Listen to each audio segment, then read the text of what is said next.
Ito nga pala ang Daranac Falls na matatagpuan dito sa Tanay Rizal. At ayon kay Google, meron ng 4.4 reviews. And some are saying na solid. Akala ko nung una pangit. Sabi naman ni ate, makapigil hininga daw yung tanawin. Pero syempre may mga bad review din. Marumi daw, maraming langaw at kailangan na i-rehab ang lugar. Kaya nandito tayo para alamin natin.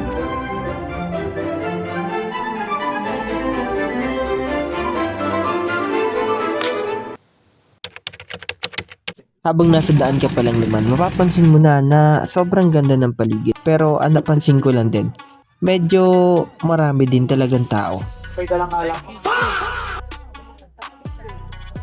Sa kasalukuyan po marami pong tao dito sa falls. Plastic up. At isa pa na nagustuhan ko dito, bawal ang alak sa loob. Mahigpit din sila pagdating sa mga plastic cup and mga plastic utensils. Sa entrance fee, adult 75, children 50. At ito, ang bubukid sa'yo pagpasok pa sa loob.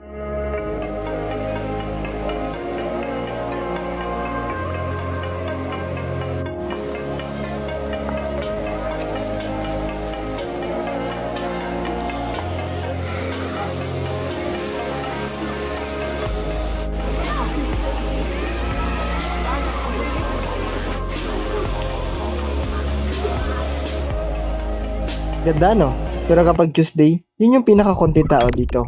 Sunday naman yung pinaka-peak niya. Sa kaso namin, Sunday kasi kaya Hindi na kami makaligo. Dami tao. Kunti lang tubig.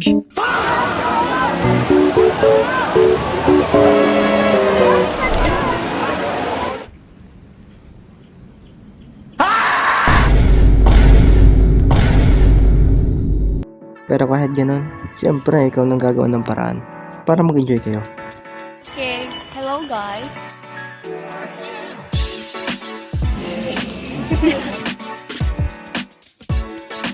Ano? Isa din sa na-realize ko yung importance ng timing sa lahat ng bagay. Oo. Sabi nga, wala sa lugar kundi nasa taong kasama mo. Welcome to Daranac Falls.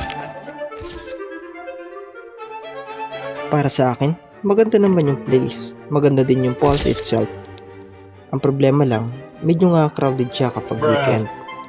At magkaroon lang din sana ng maintenance sa mga CR at continuous na paglilinis. Yan lang.